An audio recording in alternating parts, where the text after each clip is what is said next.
एक गांव में एक ट्यूबवेल था।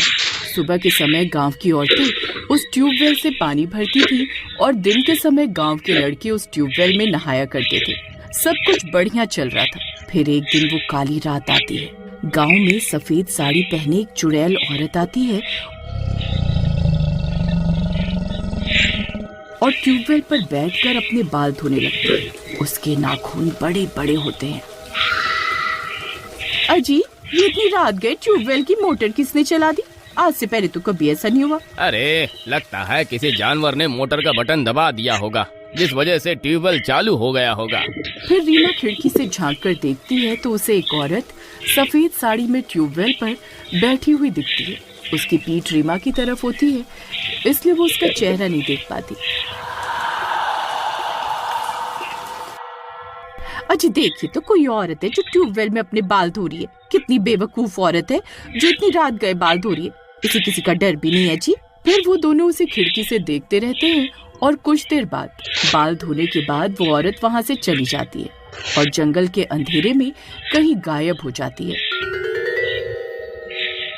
अच्छी देखिए तो ये तो जंगल की तरफ चली गई।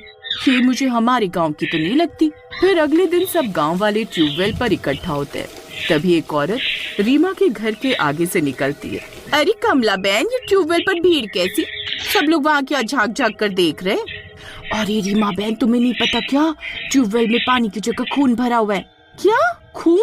ऐसा कैसे हो सकता है? फिर रीमा भी ट्यूबवेल पर जाती है और वहाँ का मंजर देखकर उसकी आंखें भी फटी की फटी रह जाती हैं।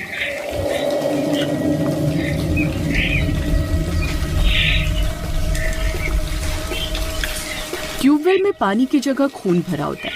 सब गांव वाले इसी बारे में बातें कर रहे होते हैं। अरे मुझे तो लगता है ये कोई देवी माँ का श्राप है। जरूर हम गांव वालों से कोई गलती हुई है, तभी पानी खून में बदल गया है। अरे मुझे तो लगता है किसी ने रात में शरारत की है और इसमें लाल रंग मिला दिया है। नहीं, ये कोई रंग नहीं है। कल रात मैंने अपनी आंखों से देखा था। एक औरत रात को 12 बजे इसी ट्यूबवेल पर आई थी। सफेद साड़ी पहनी थी उसने। उसके बाल बहुत लंबे लंबे थे और वो इस ट्यूबवेल में अपने बालों को धो रही थी। अरे रीमा बहन, क्या तुम उस औरत को पहचानती हो? कौन थी वो? मैं उसका चेहरा नहीं देख पाई। उसकी पीठ थी मेरी तरफ। फिर वो अंधेरे में जंगल की तरफ गई और गायब हो गई। वो कोई साधारण औरत नहीं थी। उसके नाखून बहुत लंबे थे। अरे मर गए। अरे ये तो मुझे कोई चुड़ैल लगती है।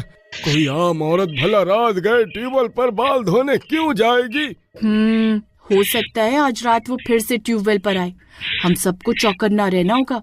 रीमा बहन, तुम्हारे घर की खिड़की से ट्यूबवेल साफ साफ दिखाई देती है। तुम आज रात ट्यूबवेल पर नजर रखना।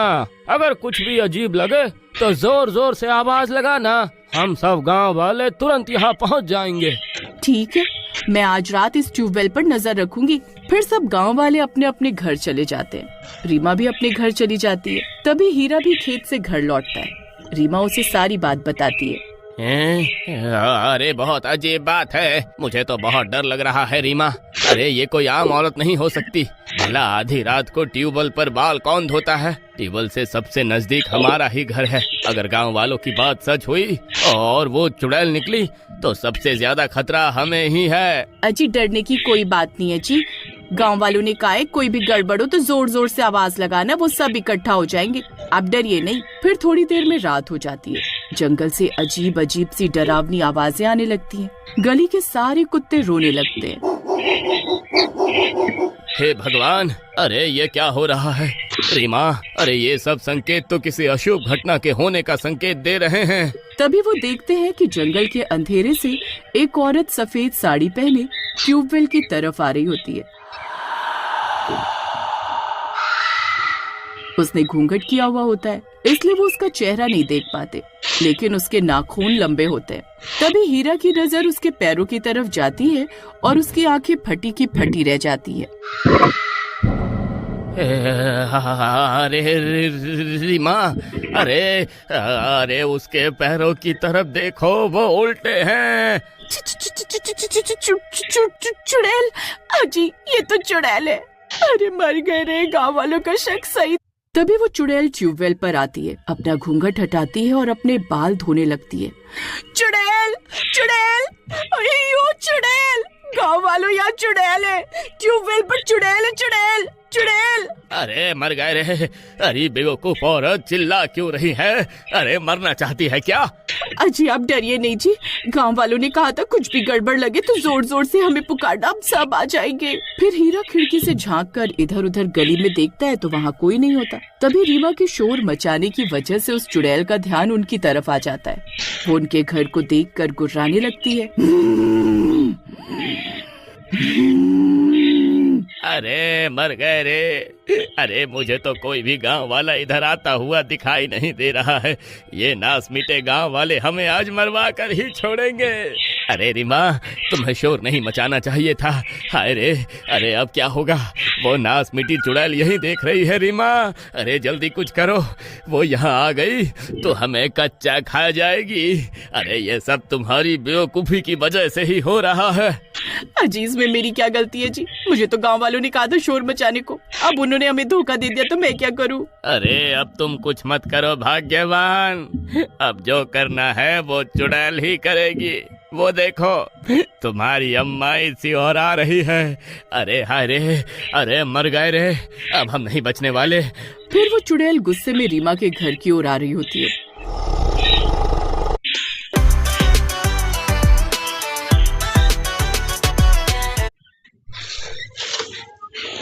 आ रही होती है। उस चुड़ैल के गुर्राने की आवाज पूरे गांव में फैल जाती है। चुड़ैल, अरे अरे हमारा शक सही निकला, यह चुड़ैल ही थी जो रातों को ट्यूबवेल पर आ रही थी।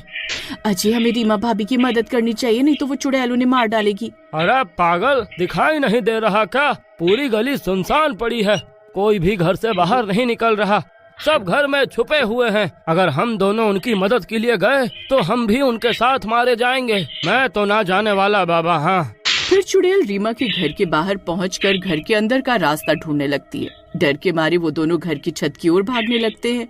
अरे भागो रे। अरे ये गांव वाले तो धोखेबाज निकले रे।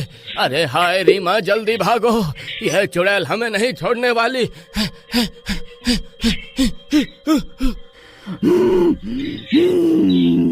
खोल दरवाजा, खोल। तभी रीमा छत पर चढ़कर जोर जोर से गांव वालों को पुकारने लगती है।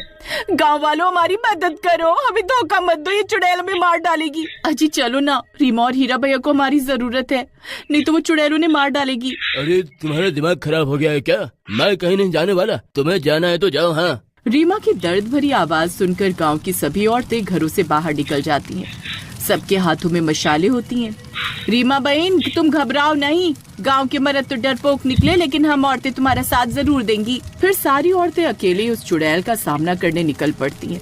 ये देखकर गांव के आदमियों की भी हिम्मत बढ़ती है और वो भी उनके पीछे पीछे चल देते हैं। गांव की औरतें मशाल लेकर रीमा के घर के बाहर पहुंचती है। चुड़ैल उनके सामने खड़ी होकर गुर्राने लगती है। अब तुम सब मरोगे, मैं किसी को जिंदा नहीं छोड़ूंगी, किसी को भी नहीं। औरतें डरते डरते मशाल ऊंची उठाती हैं। चुड़ैल की आंखें गुस्से से भर जाती हैं और उसका चेहरा और भयानक दिखने लगता है। तू चाहे चुड़ैल हो या प्रेत, हम अपनी रीमा को नहीं मरने देंगे। सब औरतें मिलकर मशाले उसकी तरफ घुमाती हैं। अचानक चुड़ैल जोर से चीखती है और ट्यूबवेल की तरफ दौड़ जाती है। अरे भागो, वो ट्यूबवेल में कूदने वाली है। फिर सब गांव वाले भी उसके पीछे पीछे दौड़ने लगते हैं। चुड़ैल ट्यूबवेल के पास जाकर बाल खोलती है और जोर जोर से हंसती है। ये ट्यूबवेल मेरा है, मुझे इस ट्यूबवेल से कोई जुदा नहीं कर सकता। इतना बोलकर वो ट्यूबवेल में छलांग लगा देती है। सबको लगता है कि वो डूब गई, लेकिन तभी ट्यूबवेल से तेज लाल रोशनी, पूरा गांव दहशत में आ जाता है। रीमा घबराकर भगवान का नाम लेती है और ट्यूबवेल पर गंगा जल छिड़क देती है। अचानक खून की जगह साफ साफ पानी निकलने लगता है और चुड़ैल की चीख सुनाई देती है। ये खत्म नहीं हुआ, मैं फिर आऊंगी जब इस ट्यूबवेल का पानी सूखेगा। इतना कहकर उसकी आवाज गायब हो जाती है। गांव में सन्नाटा छा जाता है और देखते ही देखते ट्यूबवेल का सारा पानी सूख जाता है। रीमा बहन, लगता है हमने उसे रोक तो दिया, लेकिन वो पूरी तरह मरी नहीं है। फिर उस दिन के बाद से उस ट्यूबवेल के पास कोई भी गांव